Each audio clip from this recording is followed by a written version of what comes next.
Today we are going to be looking at the Star Wars A New Hope Limited Edition DVD, released in 2006 by 20th Century Fox, and I picked this up at my local half-price bookstore for only $5.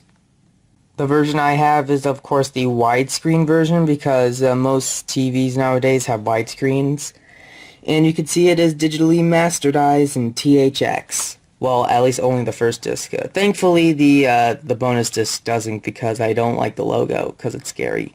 But anyways, here's the back. And you can see that disc 1 is just a reprint of the 2004 DVD release and version. And it contains, well, of course, the film, but it also has commentary by George Lucas, Ben Burt, Dennis Muren, and Carrie Fisher. Rest in peace, Carrie Fisher. A DVD-ROM web link to exclusive Star Wars content, a widescreen format enhanced, you guys would care about that part, and disc 2 contains the original theatrical version, the 1977 version that premiered in theaters, a LEGO Star Wars 2 video game, Xbox demo, and trailer. Texie. Sorry, this video is interrupted by my cat. Because I guess Texie wants to be in the video too. Say hi to the camera, Texie. Anyways, so let's take a look at its content. Okay, during off-screen when I was about to film the next shot, my cat took a bite out of me for some reason. I don't know why, but thank you, Texie, for being an idiot. But anyways, let's just ignore that. And here's the first disc, which is a reprint of the 2004 release and version, because it is different compared to the theatrical version and the special edition. Now, the differences between this version as well as the special edition and the 2011 version is that they changed Ben Kenobi's call, which, the original had, it sounded like some sort of, fire truck sound. But in the 2004 version, they changed it to have, a similar sound, but it's also different. And then some other differences between this and the other versions is that when Luke uses his lightsaber in the Millennium Falcon, the restoration was, bad, a little bit bad, because the lightsaber was green, the lightsaber looked green, which Luke's lightsaber in this film is blue, not green. So, but it wasn't until the 2011 version where they changed it, to make it blue again. So yeah, so overall the 2004 version is my least favorite version of Star Wars A New Hope, and I highly doubt I will ever use it. But the other disc, the bonus disc, has the original theatrical version. Now, that version, the bonus disc, has received some negative reception because, it wasn't as good of quality compared to the first disc because it wasn't remastered.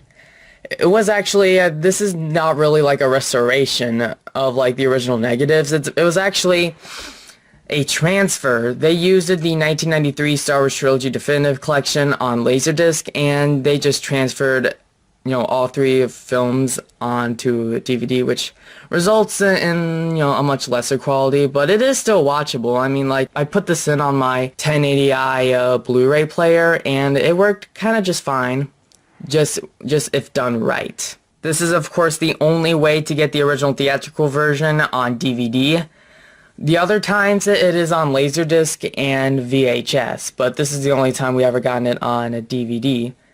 And some people are a little upset because, it's just a Laserdisc transfer and it's not in the best quality compared to the 2004 DVD version. But if you want a much higher quality version of Star Wars A New Hope, you can always get the Despecialized Edition, which is a fan-made restoration of the original Star Wars trilogy.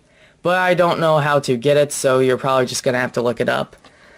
But let's see the booklet and the concept art. So here's this piece of concept art, which shows two TIE fighters chasing after a X-Wing. And on the back, it has some legal info. And it says, limited edition, the early concept painting for Star Wars A New Hope captures the prototype versions of the X-Wing fighter and TIE fighter engaged in a dogfight high above the Death Star.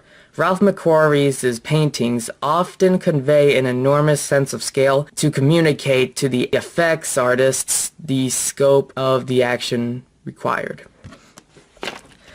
And here is the booklet. I definitely like the artwork of the front because it kind of gives off the vibe of like the original poster. And here's the back, which contains the chapters for both disc 1 and disc 2, which is the bonus disc. And you could tell, they're different because in the because in disc 1, if the camera will focus, okay, scene 24, Jabba the Hutt, and scene 24 on the second disc followed in the alleys. Basically, the Jabba the Hutt scene was not in the original theatrical version. It wasn't until the special edition from 1997 where, they re-added the scene with a CGI Jabba. So the descriptions, they have the descriptions for what happens in the original trilogy, but I'm not going to read those. Return to the galaxy far, far away. The Star Wars trilogy movies are now available individually, with bonus material that includes the original theatrical versions on DVD for the very first time. And they show 2 screenshots, one being Han shooting first, because it is canon that Han shot first, and then Sebastian Shaw as the Anakin Skywalker Force Ghost. Maybe camera will focus, okay. Each 2-disc set includes the original theatrical version of the movie as a special bonus, and an Xbox playable demo of LEGO Star Wars 2. Build, battle, and kick some brick in the action-packed sequel to LEGO Star Wars. Play through a fun Star Wars galaxy that combines the endless customization of LEGO with the epic story from Star Wars Episode 4 to 6. Build and ride vehicles, mix and match characters, play with a buddy.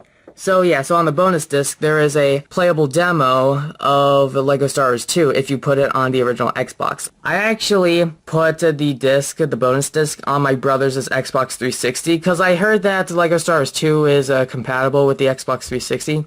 I did like a little experiment to see if it will work on the Xbox 360, and sadly, it didn't. But really, I think I have the complete saga on the Wii somewhere, but I don't know where it is. So overall, that's the entire 2006 DVD. The prices vary for this specific DVD release. Like sometimes it goes for around $40 to $60, but sometimes it also goes for around like $15 on eBay. I picked this up for $5. Is this DVD worth getting solely for the original theatrical versions? Personally, yes, I definitely think so.